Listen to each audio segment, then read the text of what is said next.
Hello, and welcome to week 10 of Ari on TV. I'm Miss Jess.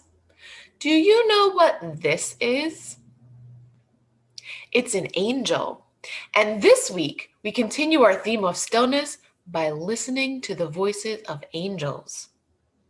Now, angels may seem like a strange topic for Unitarian Universalists to talk about, but we're in the month of stillness and Christmas, and by the end of this episode, you'll know how it all fits together.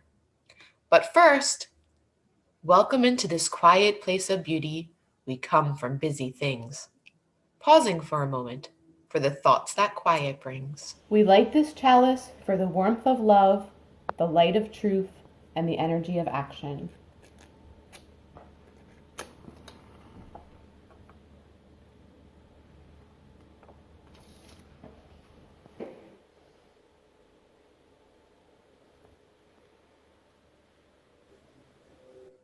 When we're still, all kinds of ideas, inner voices, and insights come to us. One way to think of it during this winter holiday season is to imagine these voices that arise out of the silence to be angels speaking. If we look for insights in the traditional birth legend of Jesus, we might even imagine ourselves as the shepherds in the still of the night, tending our flocks. When above us we notice an angel calling to us to make an important journey, a change in our lives, a new way of being in the world. So, what's one of the ways our faith guides us into becoming a people of stillness? It tells us, listen for the voices of angels. Have you ever heard the Christmas carol, It Came Upon a Midnight Clear? It was written by a Unitarian minister, and Miss Katie is here to tell us all about it. Hello, I'm going to speak with you today about a Christmas carol called It Came Upon a Midnight Clear. This is a popular Christmas carol that I have heard many times throughout my life, but I didn't know the interesting history and meaning behind it. And I will share that with you in a minute, but first I want to play a little bit of the song. Maybe you've heard it before.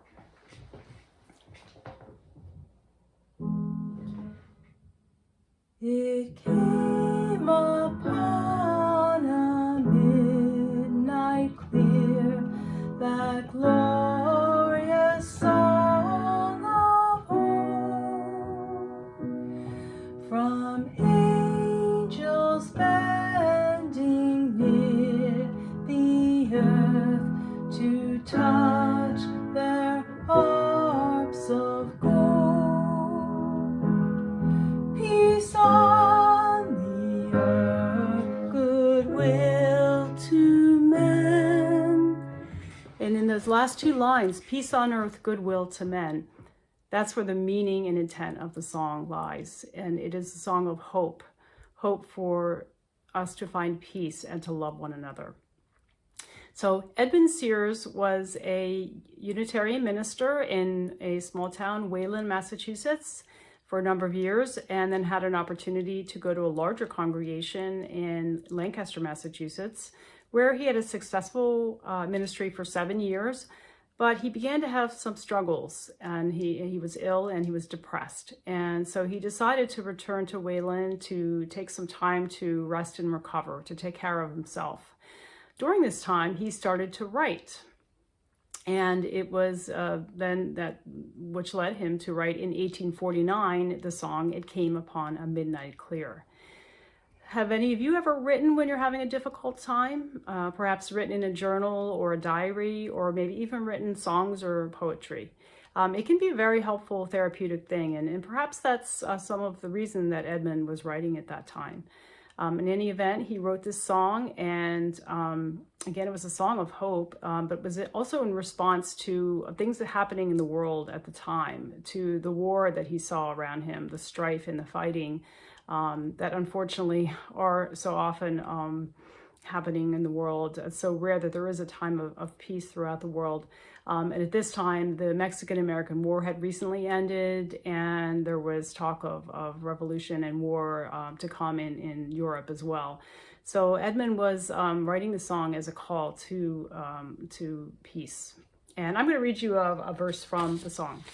Excuse me. Yet with the woes of sin and strife, the world has suffered long. Beneath the angel strain have rolled 2,000 years of wrong. And man at war with man hears not the love song which they bring. Oh, hush the noise, ye men of strife, and hear the angels sing. Now, when I read that, I symbolically think of hearing the angels sing as being still and finding our own inner peace, and therefore inspiring us to put that out into the world as in the form of loving one another and caring for one another.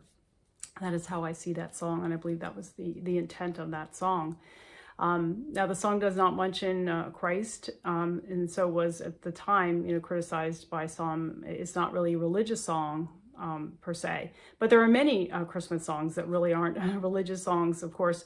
And when I think of Christmas carols and what they mean to me, they bring back so many memories because there's so many songs that I have sung over the years and so many songs that remind me of times past with family and friends, times together that I've enjoyed with being with my family and friends. Some of the songs are religious songs that I really love, like, for example, Silent Night, about the birth of Christ. That's a beautiful song. But Silent Night, O Come All Ye Faithful. Some of the non-religious varieties are Jingle Bells. You probably all know that one. Jingle Bells, Deck the Halls, Let It Snow. Some of these songs really are just about enjoying winter and finding joy in the winter months. So I really do enjoy Christmas carols. Part of the reason is I just enjoy singing in general, and I hope you do too. And I'm just going to play, one last line of part of the song, and then I will.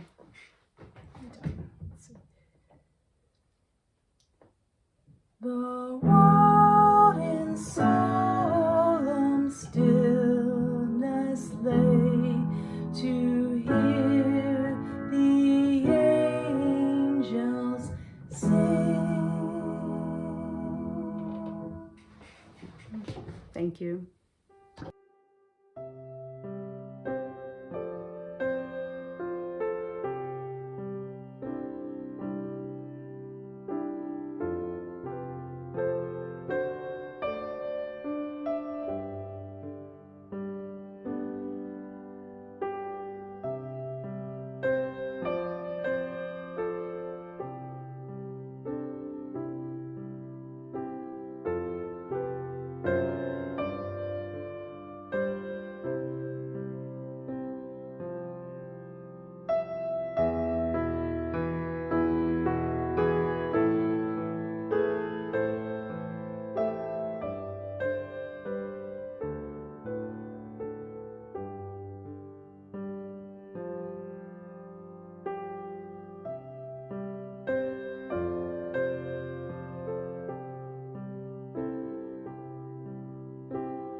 That's pretty cool, huh? What's your favorite Christmas or holiday And I song? almost forgot to mention one of my favorite Christmas songs, I'll Be Home for Christmas. This song was written in 1943 to honor soldiers who were fighting overseas.